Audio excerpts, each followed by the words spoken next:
Okay, we're back, and our video cut out, so we're going to go back to this one. Today, I'm talking to my clients, Nila and Carl, and their two puppies, Minnie and Maggie, right here.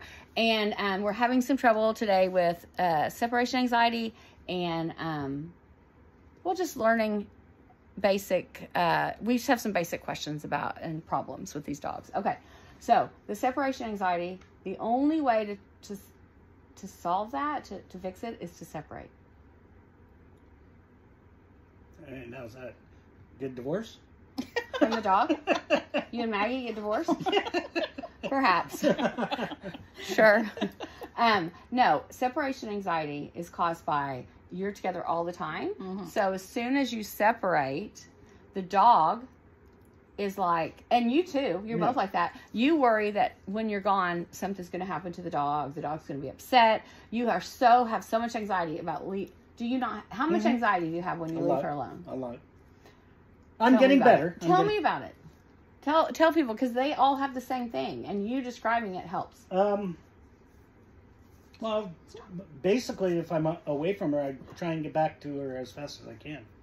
And I just feel, I don't know, lost without her, I guess. She's been my hip for 6 years. Feels like you lost an arm or something. Yeah. Like you're leaving an arm at home. Yeah, it does. Yeah. I know you're probably closer to her than you've ever been to anything in your life. Probably. Right? Yeah. So it hurts. Does it hurt when you have to get onto her? Yeah, it does.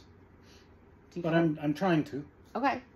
Of course you are. No. It is work. Yeah. I'm not saying this is the hard part of training, is facing the demons that you have in your past that make it that they're dealing with them with you, right? So, so separation anxiety.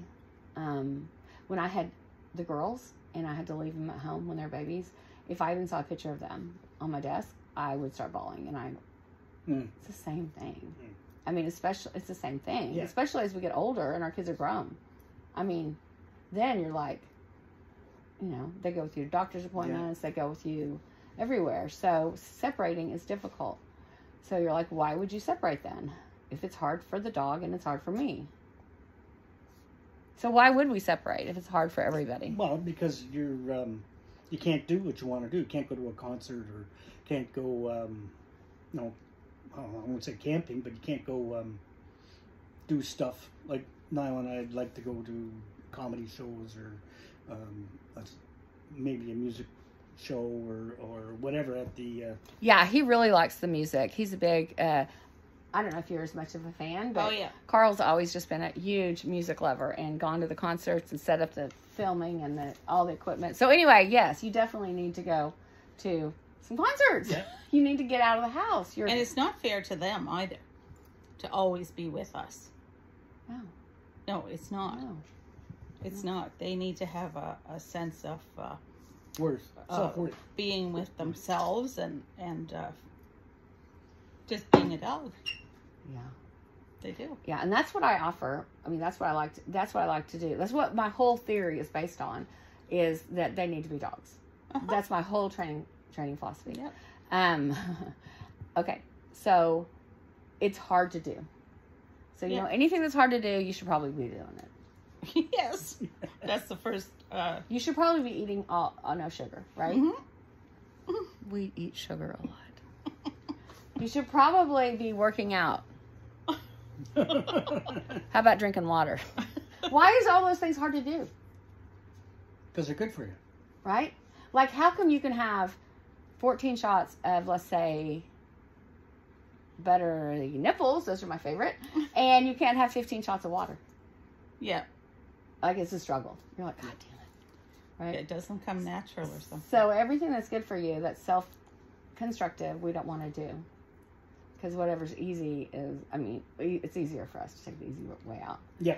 Okay, so to separate, first I need to convince you that it's the best thing for both of you. Mm-hmm. Mm-hmm.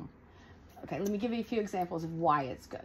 Okay, first it's good because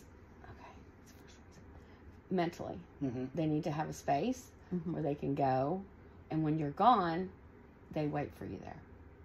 Because dogs, this is the best thing I ever heard about dogs.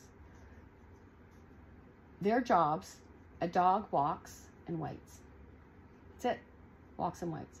Those are the natural things a dog does for us. Walk with us to hunt, wait with us while we watch the hunt, right? And the human can't be all, oh, I'm all into you. The human's got to be like the hunt, and the dog is like the hunt. Then they come back and they put the dog up. The dog's done his job for the day. They put him in the crate. They feed him, put him in the crate, give him water. Boom. He's happy as a lark. We don't feel like they can be happy without us. Yep. Like, I'll see a lot of my people that are like, I watch my dog on your videos, and they're so good, and they're so happy, and I do everything at home to make them happy. I hug on them, I love them, I give them food, I take them on walks. I've done everything possible, and they're still being assholes.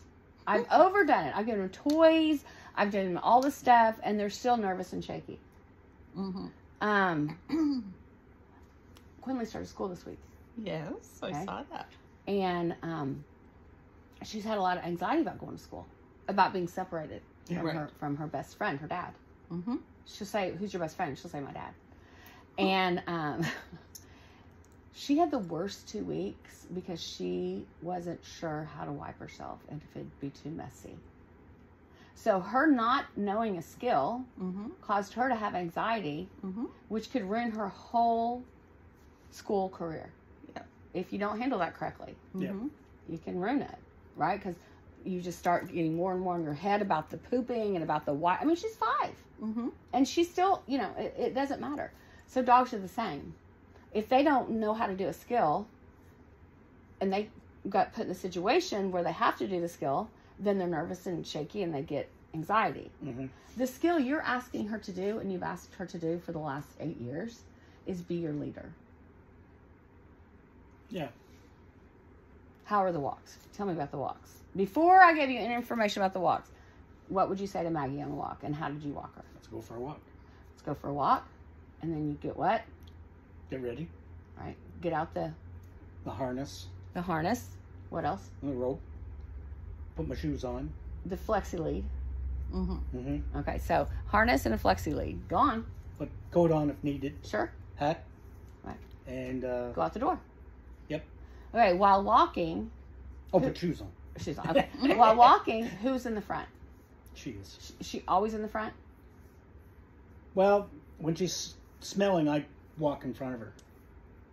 So when she's smelling, do you let her smell there and give her time, or do you say, come on, let's go?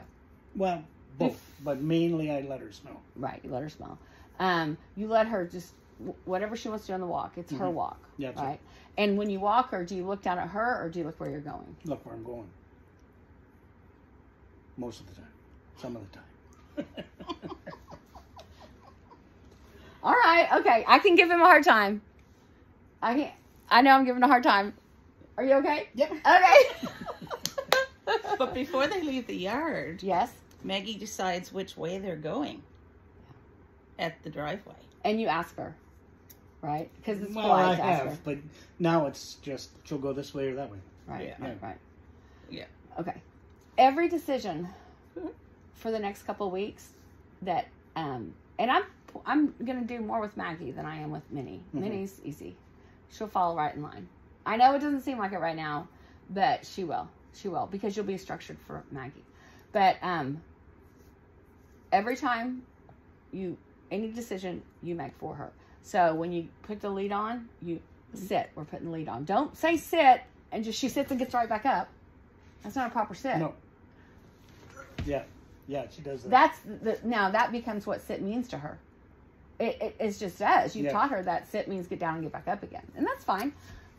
You just correct that by telling yourself, "I've got to wait 5 seconds," because she will. Because what are they meant to be? Walkers and waiters. Yeah, that's it. So don't feel bad about making them wait. We do. We feel bad. We're like, oh my God, they're hurrying, so we need to hurry because they want to get out. We put human aspects on them, or human emotions. And who wants to feel rushed?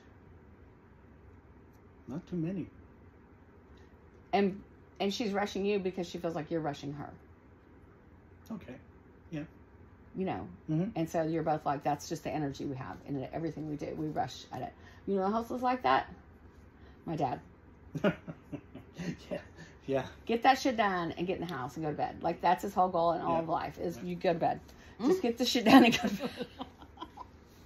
You're where you need to be. You're safe. Yeah. You're there. You can lock the door, lock you in. You're good. Okay. So what were we talking about? Maggie. So on a walk, you decide which way she goes. Before you even start the walk, have her sit. Put the lead on her, the slip lead. Put the slip lead on her. Put it on her. Then you make both of them wait at the front door till they're calm.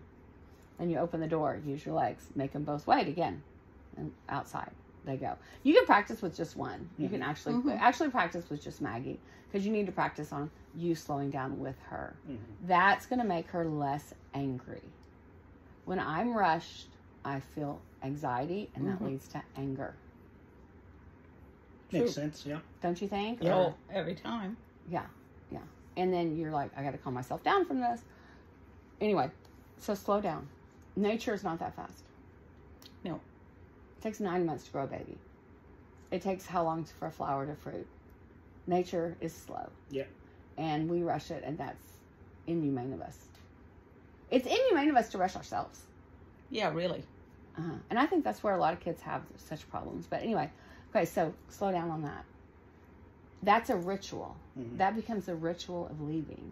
Okay? Then you outside. It becomes a ritual of walking. You are on a walk. You think about stuff for Carl. You think about the future. You think about whatever. She is on a walk. She's next to you or behind you. You tell her where you're going. Don't have to use your words a lot. Just, we're going this way. Let's go this way. Just the fact that you're pointing your finger. I do this a lot. Point my finger. Come on, guys, this way. And they all move that way, like a pack of 8 or 9 of them. So if I had one puppy who was smelling and doing whatever she wanted to do, and the other 7 were following my directions, the other 7 would get pissy with her. Okay. Because they're like, we're trying to get somewhere. You're fucking up the steal. Right? You're messing up the walk. Yep. I've seen him do it. Okay, one time, Appa, we were at this dog show. I thought it'd be fun to go to a dog show. You know, it's so much fun. You've got to go to a dog show. You just walk around. Have you been? Yeah. Oh, I love it. You've been. Okay. Yeah. Okay, so Appa was with me. And then they had their dog. Appa's a, if you guys watch my show, Appa's a Great Pyrenees. And he's a big dog. He's a big dog. And they had and he's like 5 years old, right? And they had a smaller one that was a pit bull. Younger, like 8, 9 months old. So we're sitting there, and that dog is all over the place. And Appa and I are just standing there. And that dog is like on the lead, trying to get to us, and we're standing there. And then Appa reaches over and does this. That's enough now. And that dog was like, yes. Like, totally like, yes, sir. You know, so they will correct. That was not behavior that was calm for Appa. So Appa's like, if you're not going to calm this shit down, I'm going to take care of it. Okay? So that shows you. Now, he has taken care of it before and bit the dog. Really? Yeah, because that's the ultimate. Killing a dog is the ultimate correction. Yeah. Appa, if another dog does something wrong, Appa will kill it. That is the ultimate. You are not in my pack anymore. You're ridiculous. Yeah. Humans, we don't do that. Well, we do. We put people to we're death. not supposed to. Well, we do, though. Yeah, we do. We do the ultimate correction, which is, death. Anyway, so we've got to start transitioning everything you do into rituals. In and out of the car, you rush. You rush. I need you both to slow down like you did the other day. Open the door. We're going to wait. In the car. Out of the car. Wait. Back in the car. Back out of the car. Yeah, you have to think of that first and keep that on your train of thought. It all comes down to slowing down. Right? So then Following yesterday, through. follow through. Yes. That's what is probably the most difficult because, like, I'll be like, sit. And then they won't sit, and I'll wait, and they don't do it. And I'm like, oh, fuck it. Try it again next time. No. You just lost their respect. Yeah. You just lost their trust. You didn't follow through. Their mom would follow through. they would keep after them till they got back in the nest and lay down and got still. Mm-hmm. So as far as the crate goes, you got to be as diligent as a mother would be.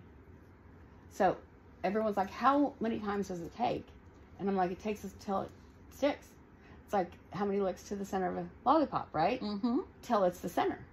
And so some dogs, you can put them in there 3 times. They're good. Some dogs... Actually, she's been going in and out by herself, but she hasn't today. But yesterday she was going in and out by herself. Oh, that's good. Yeah. And staying for a little bit. Yeah. But then when Carl put her in last night, oh no, she wasn't staying. All right, so let's just do a real quick lesson and have Carl get Minnie to stay in the crate. All right, I'm going to pause this and come back.